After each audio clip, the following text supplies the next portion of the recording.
Okay, we'll start today's class. We'll continue with the branching and program control instructions which we started the last time. Okay, so we'll take on loop this time. We saw conditional jumps last time.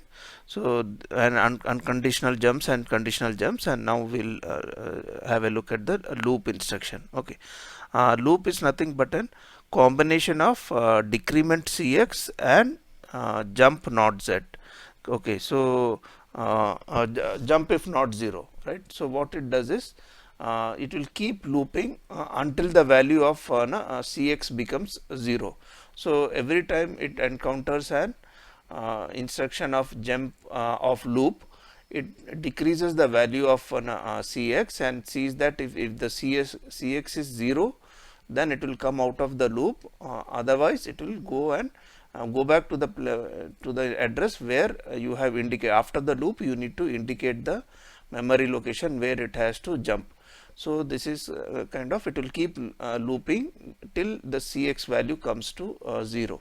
Okay, so it is just nothing but an decrement cx and jump not z. Okay, so this is the thing which we need to be careful out here is when the cx is decreased, okay, the flag doesn't get adjusted.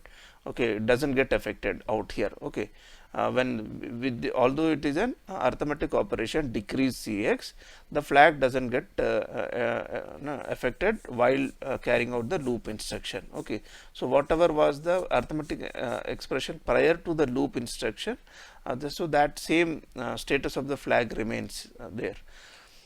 So we also have something known as conditional loops. Okay, so there are actually there are 4 different syntax, but two each they work the same. So you can say actually there are 2 loop instructions, conditional loop instructions. Okay, one is loop 0, or the same function is achieved by loop equal. Okay, so it means while if it is 0, then it will keep looping, or if it is equal, it will keep looping. Okay, till it. So if cx is not equal to 0, it will loop while zf is equal to 1. It means that, okay, if it is it is like while. Okay, if zf is equal to 1, it will keep looping. Similarly, if cx is not equal to 0, it will keep looping. Okay, similarly you have the opposite ones also, loop not 0 and loop while not equal, right? So this will be clear in this example which I have set here. Loop till we have a data here, okay, which is 9 8 7 6 5. Okay, a set of data which is available, we have to loop till 7 is found, or 5 times. Okay, because if 7 is not found, it is not that it should keep doing it infinitely, that it will keep looping it till the end of the memory, total memory of the microprocessor, because we know that the data total number of data is available only 5, but there is one more condition that it has to be it has to loop till we find 7. Okay, so there are 2 different conditions out here. So how do we write that? Is okay, this is move cx5, so the counter has been initialized to 5, and then the effective address of the variable is taken here into the SI register here, right? We write a variable. So in exam, many of you have made this error, and you put a square bracket out here in front of the variable also. So that is not to be done. Okay, so once it is written variable out here like this, you have declared a variable. Okay, it means it is an address. Okay, this is an already indicating that it is a memory location address. So you don't have to put an square variable square bracket out here, right? So so that is neat on. So you can just take the effective address of this into the SI register. Okay, now you have put a label out here, move ALSI. So the first data has been brought into the AL register, increase SI. Okay, SI has been increased. Then compare AL to with 7. So we are comparing the data of AL whether it is 7 or not, and loop if not equal. Okay, that means if AL is not equal to 7, right, it will loop back to the position which it is here label 1. So it will go back to label 1, and now SI is already increased out here, so it will fetch the second data, right. So is it understood here? Compare AL and loop not equal. That means if we are comparing it, and if it is not equal, you loop back, right. So it is very clear. Okay, so and then also it is not that once it comes to 7 it will stop here. In case 7 is not there, suppose this is also 665, then after 5 it will stop, because it will look for Cx is equal to 0, right. So both these conditions, it will look for 7, it will stop whichever it encounters first, either this condition or the Cx. So whichever it encounters first and a condition is met, it will stop there, the loop will come out of that. Is it clear? Sohan, is it okay?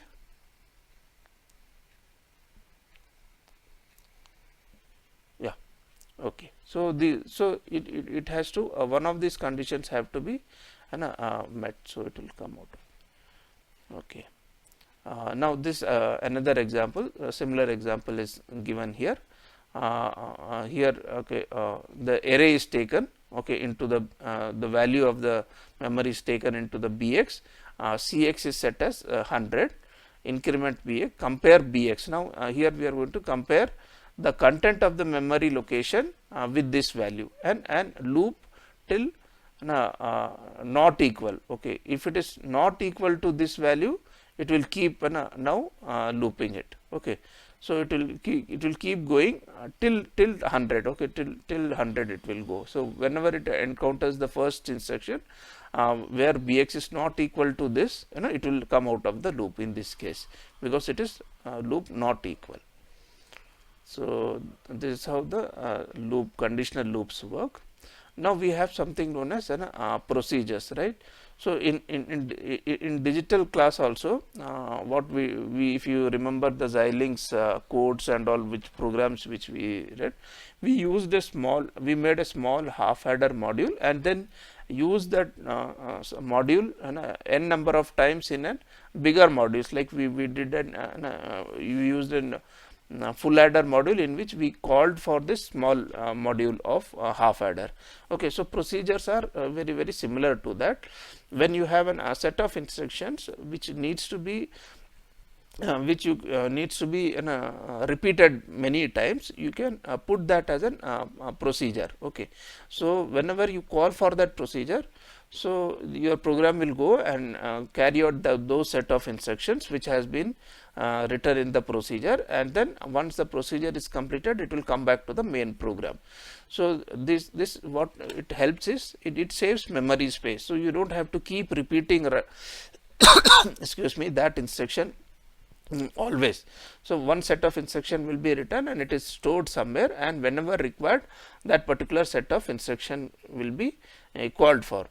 Suppose there is a big program where you need to keep finding averages of a set of numbers. So you can write one small program, okay, average, and you can store it somewhere, right? And whenever required, you can call for that program. Okay, so this is what procedure is all about. Okay, so the disadvantages is it takes time. Okay, because every time a procedure is called for, what is done is the present IP register is put into the stack register. Okay, because once and the procedure we write the return command. So here in the main program we write call instruction. Okay, when we will call for the procedure. Okay, call, and then we will tell the label of the procedure. So it will call the procedure now. Now the IP has to jump to that memory location, but once it's returned, it has to come back to the current location where it had left the program. So that particular IP location where it was there, that is pushed into the stack register and it is stored there, it is saved there, and now it goes to the procedure, it will execute the procedure, and at the end of the procedure the return command will be there. The return will be written in the procedure. So once it encounters the return instruction, okay, the IP register is again reloaded from the stack register. Okay, so so there is some time is lost out there. So 1 or 2, 3, 4 extra clock cycles would be taken. So that is the disadvantages, but it saves the memory. That's all. So call pushes the address of the instruction following the call on the stack. So after the call, whenever we write call, the IP instruction whatever is there, that is put onto the stack register. So there is an example which will make things more clear. Okay, the same thing is written here. The stack stores the return address when the procedure is called during a program. The return instruction removes the address from the stack so that the program returns to the instruction following the call. Okay. A procedure, how to write a procedure is, a procedure begins with a proc directive and ends with end on a procedure. So whenever we write a procedure, the first directive will be proc, and then in the end of the procedure we will have to write end proc. Okay, so each directive appears with a procedure name. Also you need to write a name, so that when we write call, so we use that name, a name or label, whatever you call it. So that is, so proc again can be near and far.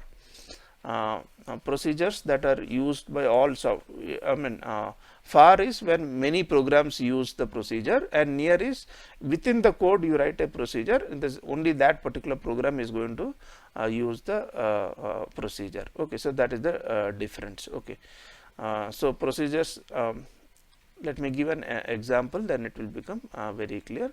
Okay, call,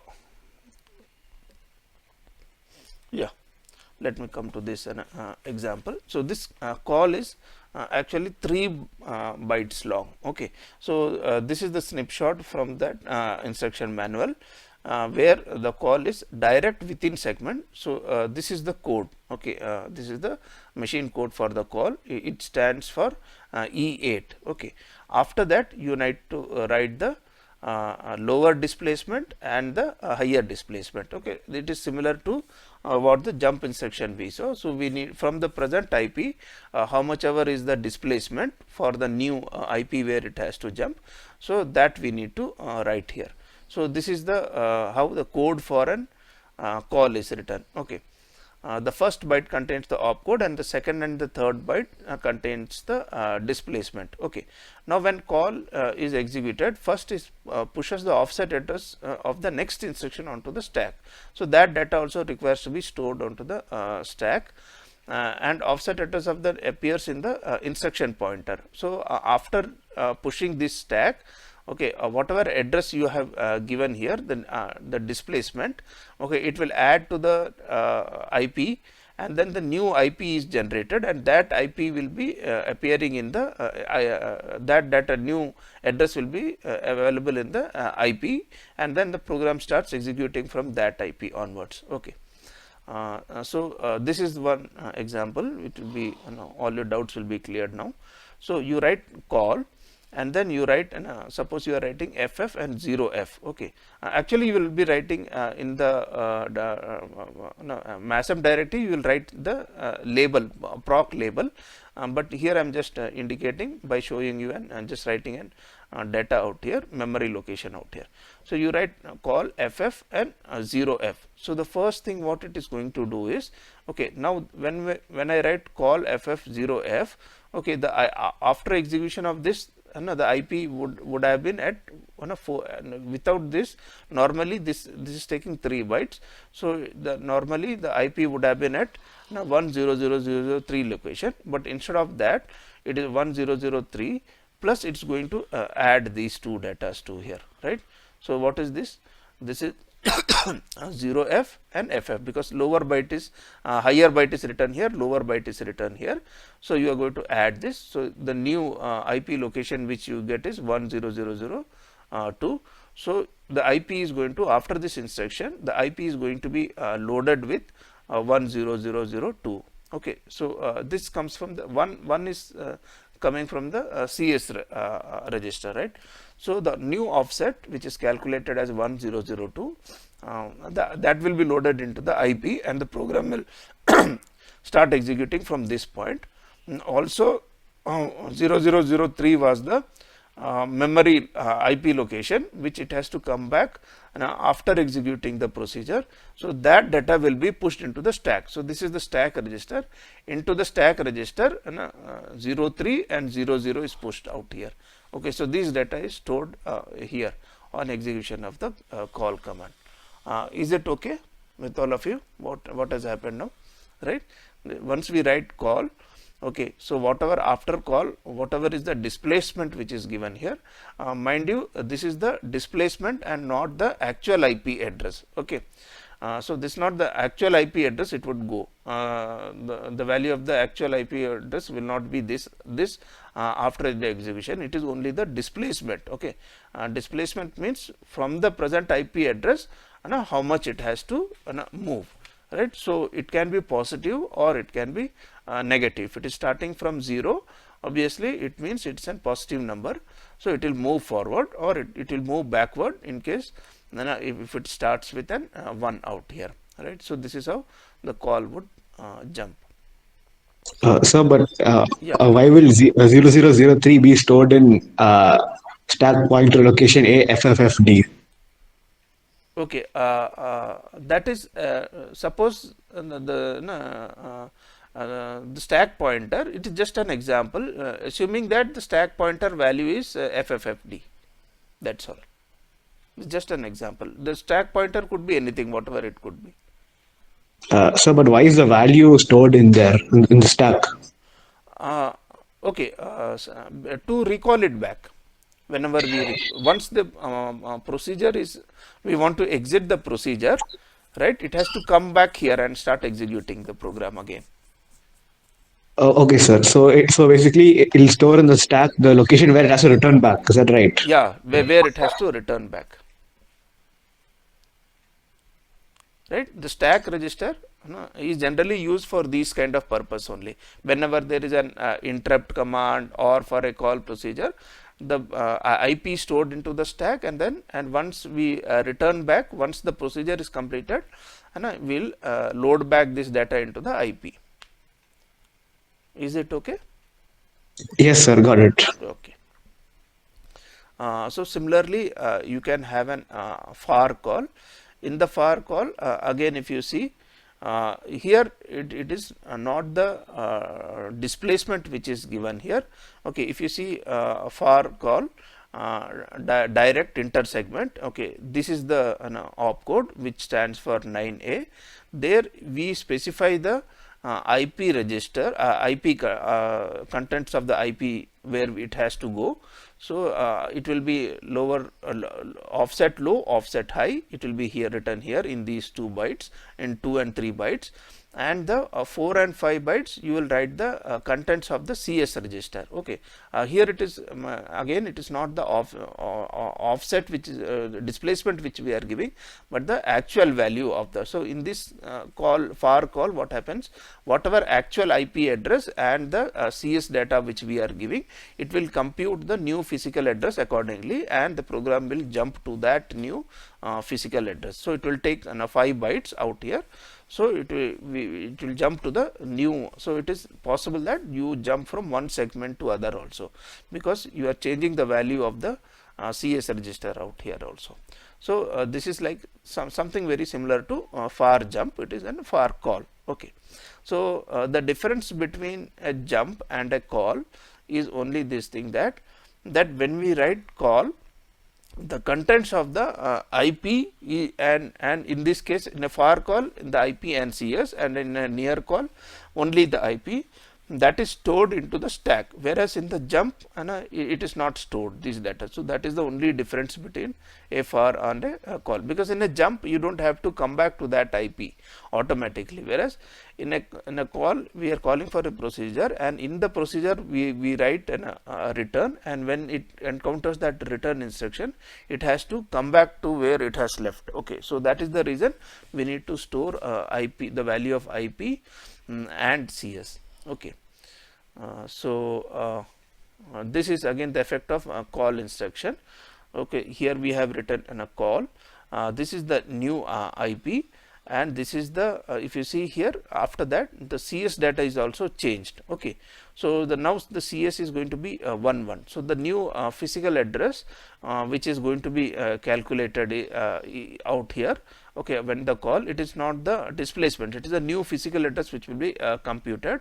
It will be 11 right 002. Okay, with this right, this is CS into 10 plus the offset which is given here. So the new physical address will be computed with this data. So that physical address, it will jump to here, right? And also what it will do, it will store the data of the next IP instruction also, right? So it is 11005 out here, right?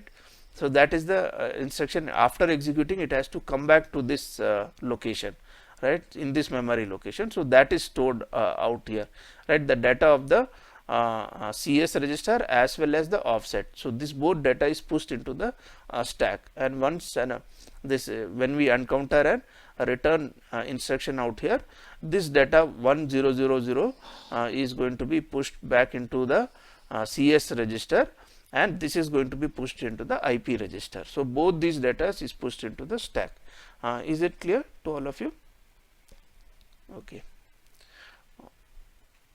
Sir, so Yeah. is it possible? So basically, we could store any lines of code in any other segment other than the code segment. Is that right? Yeah, we can do that. And we refer them using the call operation. Yeah, we can refer them using the call operation. Yes, sir. Okay. So if it is done in any other segment, then we need to use the for call, or if it is within the code segment, we can use only the call operation, near call. Okay.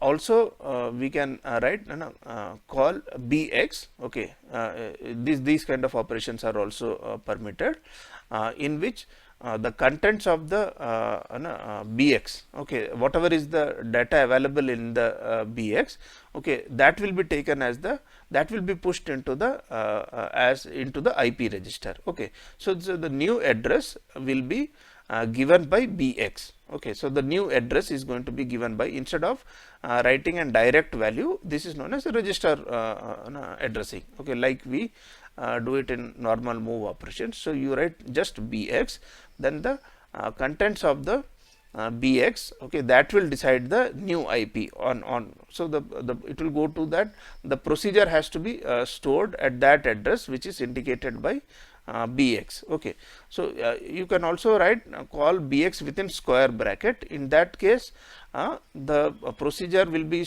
has to be stored at a location which is indicated by the memory location, which is again indicated by bx. Okay, so even that is permitted. Okay, but generally we write call bx. So so the bx register, whatever is the contents, that will be pushed into the IP out here. So obviously you can't write BL and BX because this is an address location, so it has to be an 16 byte information, 2 byte information, 16 bit information. So this has to be BX or AX or CX or DX. You can do use any of that for this. Okay, this is indirect memory address, where I said you can write within the square bracket of BXCX also. So that then the memory location will be specified again by the memory location which is stored within BX. Okay, so it is kind of two times. It goes first to the BX, and then it computes the physical address which is given in the BX, and then it picks up the IP which is stored in that particular memory location. So return, okay, return is like, if it is a near return, it will just from the stack it will upload the IP, whatever is the what was stored in the stack.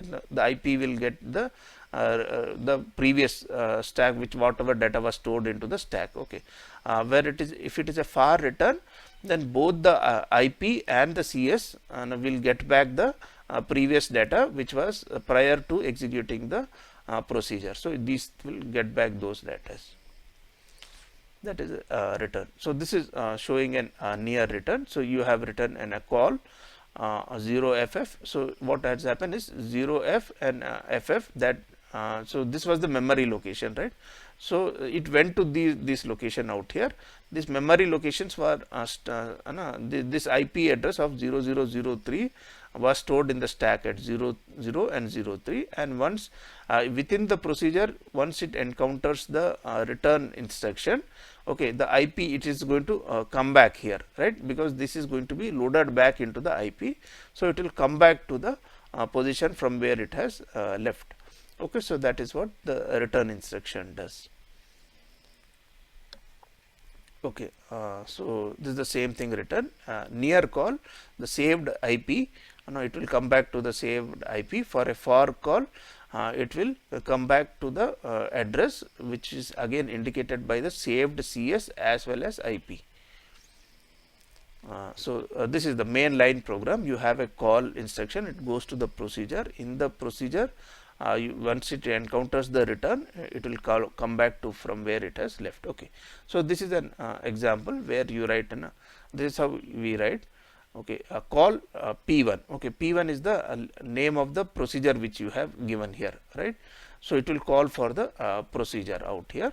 So it will go here, like here. This is how the procedure is written, P1. Okay, this is the name of the procedure. Then you have written procedure, then you have written move AX. Okay, so this is only one instruction available in the procedure, but it could be a set of instructions. This is just an example. Then it is written return, and then again you write end procedure. So this is the way a procedure is written. You give a label, then you write procedure, then you write the set of instructions, whatever you want. Okay, and then you write return, and then you write an end procedure. Again you write the same label out here. So this is the kind of this is the format for writing a procedure. So whenever you write a call P1 out here, it will call for this, it will go to this location out here, it will carry out this instruction and then return, and then once it is returned, it will come back here, and now it will do add AX1, right?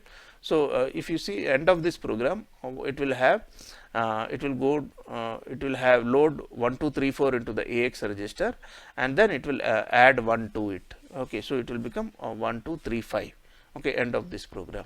So this is how, and this is just an example. So I'll show you more examples so that things will be more clear to you, right? And this is again, right? This is move AL1. So the contents of AL is now 1. Move BL2.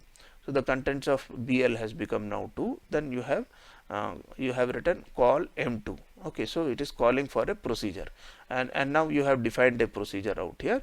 Okay, M2. Okay, this is how this is like, right, this is writing a directive for the compiler. When the compiler is going to compile this, it is going to write a machine code here, where the actual offset value is going to be written here. Okay, the difference in memory from this location to this location, so that will be written here in the machine code. Okay, whereas in the directive we can just it is very simple. You just have to put a label, you have to name the procedure, and you can call that the procedure by the name. So the name of the procedure here is M2 out here. So this is the procedure. It will start multiply BL and AL. Okay, so that is the only instruction which we are giving here. It could be a set of instructions. Okay, so in both these examples only one instruction has been shown, but it can be a small program in itself, and then it will return, and then M2 end procedure. Okay, so can anybody tell what will this program do at the end? You can make a wild guess what's going to happen. What is going to be the final answer? It will be 1 0. Yeah, it is going to keep multiplying it every time. Okay, this is going to multiply it 1 into 2. This is going to multiply again by 2. This is going to multiply again by 2. This is going to multiply it again by 2. Okay, each time it is going to multiply. It will multiply by ALBL and then again return. Again it will multiply ALBL and again return back. So this is going to so every time it is going to be multiplied. So it is going to multiply AL 4 times with BL. Okay, so that is it will become 2 to the power of 4, right? So this is how a procedure works. Okay, now there is So yeah, on small doubt in the previous slide, yeah, you written a ret which is returned to caller, and after that you written M2 end procedure. yeah. Is it possible that we can add any lines between the return call and the end procedure, and will those be executed? No, no, no. Once you return, you write in a return, it will go back to no, the IP address where it has left. Yes, sir. Yeah, yeah. Curry has a doubt. So it doesn't matter. We write M2, right? As long it is after call. Uh, uh, yeah, whenever we write call, it will go to that. Yeah, this M2 can be written anywhere in the program. Okay. So it will compute the address accordingly. Okay, when we make when the compiler makes it, okay, wherever you have written M2, it will take that into the in the machine language. The address will be offset will be calculated accordingly. Is it okay, Kari? Okay.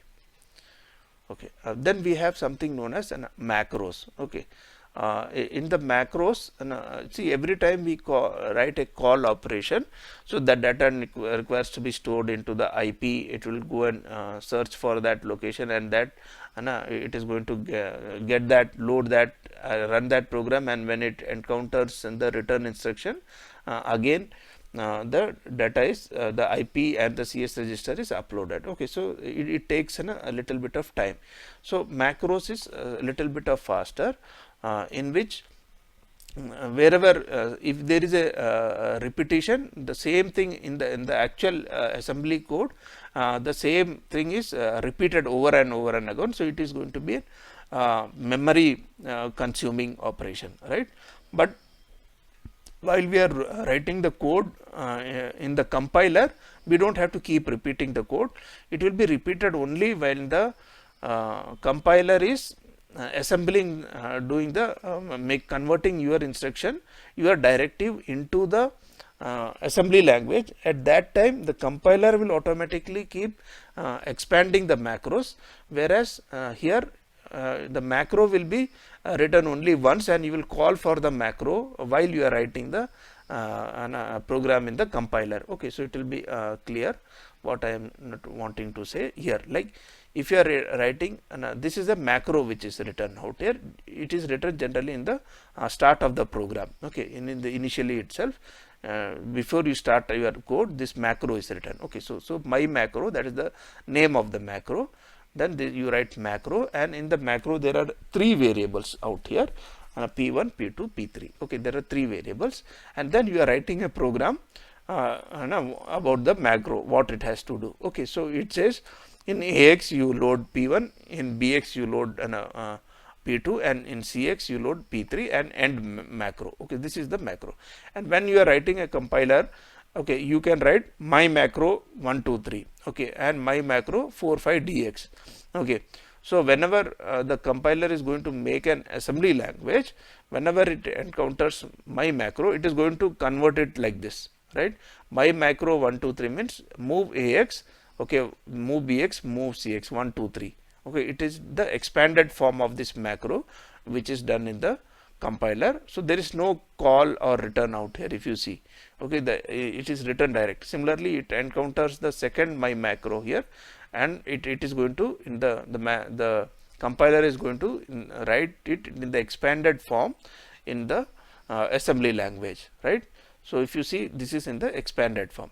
But while you are writing your program in the compiler, instead of these 3, or it could be a big program also, it could be a 10 lines, 15 lines, 100 lines program. So you don't have to keep writing that every time, n number of times. So if you declare a macro, so it will help you in writing your language in a simplified manner. You can keep calling for that macro, right? But then if you the difference between procedure and this thing is, in the procedure this kind of expansion doesn't happen. Okay, the microprocessor is going to load this data into the IP, and it is going to change the address location. It is going to switch the IP location, go there, execute that program, and again make a jump and come back to the original position where it was being executed. So here it is the other way around. Here we are going to actually going to write the instructions itself. So there is no procedure involved in this case. Okay, so this is going to be faster. So is what is a macro understood by all of you? Okay. So now if the macro is understood, there are some miscellaneous instructions, so that we come to end of this module.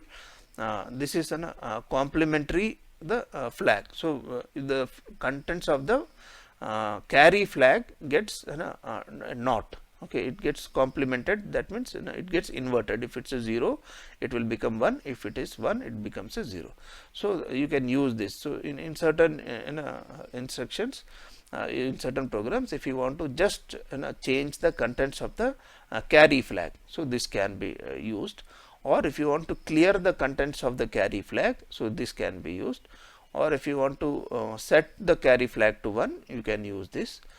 Similarly, if you want to clear the interrupt flag, okay, so this is there is an interrupt flag also, which we will soon learn when we see the hardware. So whenever the interrupt flag is 1, only then the microprocessor will take on the interrupt commands which is coming from the outside. Okay, so if it is if the interrupt flag we are setting it to 0, then the microprocessor will not, and if it's running a critical program, then it will not get interrupted. So you can do that. So you can set the interrupt flag. So these are some of the other instructions, and there are a few more. So whenever a word needs to be converted to a double word, so you can use this and convert a word to double word. Okay, what it does is, now the double word is available in dx and ax.